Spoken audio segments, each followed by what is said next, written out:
சமயபுரம் மாரியம்மன் கோவிலில் அன்று கட்டுக்கடங்காத கூட்டம். முகூர்த்த நாள் வேறு. கோவிலில் வாசலில் ஒரு ஓரமாய் அமர்ந்து கோடையில் பூவை வைத்துக்கொண்டு வியாபாரம் செய்து கொண்டிருந்தால் அதே ஊரைச் சேர்ந்த கண்ணாத்தா. நிச்சயிக்கப்பட்ட தன்னுடைய மகளின் திருமணம் நல்லபடியாய் நடந்து முடியுமா என்று ரொம்பவும் கவலையாய் இருந்தது கண்ணாத்தாளுக்கு. கல்யாணத்திற்கு இன்னும் 20 நாட்களே இருக்கும் நிலை. பேசப்பட்ட நகையில் இன்னும் 2 பவுன் வாங்க முடியவில்லை.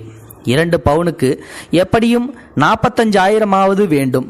வாயை கட்டி வயிற்றை கட்டி ஓரளவுக்கு மற்ற ஏற்பாடுகளை செய்துவிட்டாள். 2 பவுனுக்காக கல்யாணம் நின்று விடுமோ?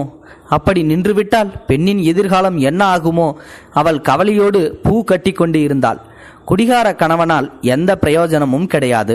சின்ன நிலம் இருந்ததை விற்று வரும் பணத்தில் 2 பவுனை வாங்கிவிடலாம் என்று இருந்தவளுக்கு அது நடக்காமல் போகவே என்ன செய்வதென்று புரியவே இல்லை. அம்மா மாரியாத்தா, தாயி, நான் என்ன பண்ணுவேன்? நீ தாண்டி எனக்கு ஒரு வழி காட்டணும். இல்லாட்டி நானும் என் மவளும் சாகிறத தவிர வேற வழியே இல்லை. என்ன கைவிட்டுடாத ஆத்தா. மனம் உருக வேண்டிக் கொண்டவளின் கண்களிலிருந்து கண்ணீர் வழிந்தது.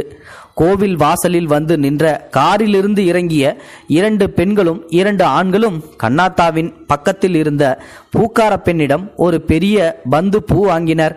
அப்போது ஒரு பெண்ணின் கையில் இருந்த பை ஒன்று கண்ணாத்தாவின் பூக்கூடைக்கு சற்று உயரத்தில் நின்று பூவை மறைத்தது. சில நிமிடங்கள் இந்த நிலை நீடித்தது. அதனால் என்ன என்று பொறுமையாக இருந்தாள். பூ வாங்கியவர்கள் உள்ளே போய்விட வியாபாரத்தில் மும்மரமானாள். 10 நிமிடமாகி இருக்கும். கோவிலுக்கில் இருந்து சில பேர் ஓடி வந்தார்கள்.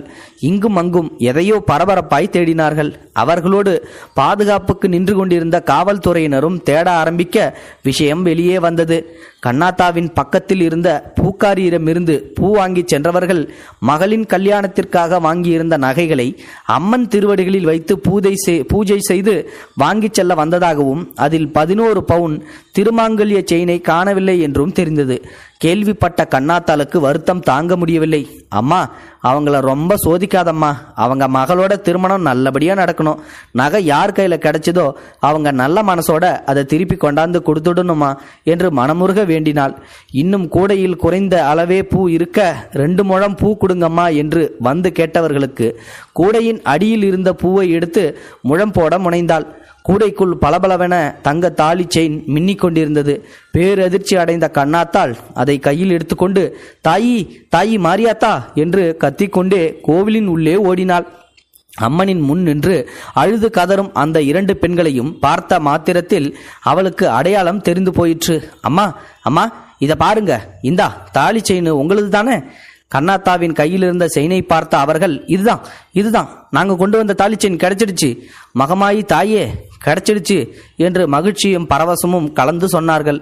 கண்ணாத்தா அந்த பெண்களிடம் செயினை ஒப்படைத்தாள். அவர்கள் கண்ணாத்தாவை வானளவாக பாராட்டினார்கள். அந்த பெண்களுடன் வந்திருந்த ஒருவர் கண்ணாத்தாளை தன் கழுத்தில் போட்டிருந்த 3 பவுன் செயினை கழற்றி கண்ணாத்தாவிடம் கொடுத்தார்கள். எங்களுக்கு ஆண்டவன் நிறைய கொடுத்திருக்கான் தாயி, இதை வச்சுக்க. உன்ன மாதிரி நல்ல மனசு உள்ளவங்க இருக்கிறதுனால்தான் ஊர்ல மழையே பெய்யுது என்றார். அது வேண்டாம் என்று கண்ணாத்தா பலமுறை மறுத்தும் அவர்கள் கேட்கவே இல்லை. தன் கண்ணெதிரே நடப்பதையெல்லாம் புன்சிரிப்புடன் பார்த்து கொண்டிருந்தாள் அந்த சமயபுரத்தின் நாயகி, அந்த 1000 கண்ணுடையாள். கண்ணாத்தாவின் பூக்கடையில் தாலி செயினை விழ வைத்து தன்னையே நம்பியிருக்கும் அவளது தேவையான 2 பவுனுக்கும் மேலாக மேலும் 1 பவுன் கிடைக்க செய்தவள் அவள்தானே. அகிலத்தையும் அனைத்து ஜீவராசிகளையும் அரவணைத்து காத்து அருள்மழை பொழியும் சமயபுரத்தாலை நினைத்து கண்ணாத்தாளின் கண்களில் வழிந்த நீர் மறைந்தது. என்னுடைய மகளின் திருமணத்திற்காக 1 பவுன் சேற்றே என்னுடைய கண்ணாத்தா கொடுத்து விட்டா என்று மக்கள் அனைவரிடமும் தனக்கு தெரிந்தவரிடமும் கண்ணாத்தாள் சமயபுரத்து மாரியம்மனின் புகழை எல்லோரிடமும் பரப்பினாள். இதுவே அந்த சுவாரஸ்யமான நிகழ்வு. இது ஒரு அருமையான நிகழ்வு தான். நம்புறவங்க நம்பலாம், நம்பாதவங்க அவங்களுடைய இஷ்டம். என்னை பொறுத்தளவு இந்த மாதிரியான சம்பவங்களும் இன்னமும் நடந்துகிட்டு தான் இருக்குது. நான் ஏற்கனவே ஸ்ரீபெருமான் முருகன் அவருடைய ஒரு அதிசய வீடியோ ஒன்று போட்டிருப்பேன். அதாவது வாய் பேச முடியாம, பிறவியிலிருந்தே வாய் பேச முடியாம ஒருத்தர் திடீர்னு பேசுவாரு அப்படின்னு சொல்லிட்டு. அதே மாதிரி தான் இந்த ஒரு சம்பவமும். இதுவும் பாருங்களேன், அவங்களுடைய மகளோட திருமணத்துக்கு 2 பவுன் தங்க செயின் இல்லை, அது கிடைச்சாதான் வந்து நாங்கள் உயிர் வாழ்வோம், இல்லாட்டி சாவு போகிறோம் அப்படின்ற மாதிரி ஒரு சுச்சுவேஷன் அந்த கண்ணாத்தா அம்மாவுக்கு. அப்படி உள்ள அவங்கள இவங்களுடைய அந்த தாலி செயினை அவங்களுடைய கூடையில் விழ வச்சு அதை இவங்க கொண்டு போய் கொடுக்க வச்சு அது மூலயமா 3 பவுனே வந்து எக்ஸ்ட்ரா அவங்களுக்கு பரிசாக கிடைக்க வச்சு, இது எல்லாமே சமயபுரத்து மாரியம்மனுடைய திருவருள் தான் அப்படின்னு சொல்லலாம். நீங்கள் என்ன நினைக்கிறீங்க அப்படின்றத மறக்காம கமெண்ட் பாக்ஸில் சொல்லிடுங்க. இந்த வீடியோ பிடிச்சிருந்தா லைக் பண்ணுங்க, ஷேர் பண்ணுங்க. தேங்க்யூ ஃபார் வாட்சிங். இது போன்ற செய்திகளை உடனுக்குடன் நீங்கள் தெரிந்து கொள்ள மறக்காமல் எங்களுடைய சேனலை சப்ஸ்கிரைப் செய்யவும், கூடவே பக்கத்தில் வரும் பெல் ஐக்கானையும் கிளிக் செய்யவும்.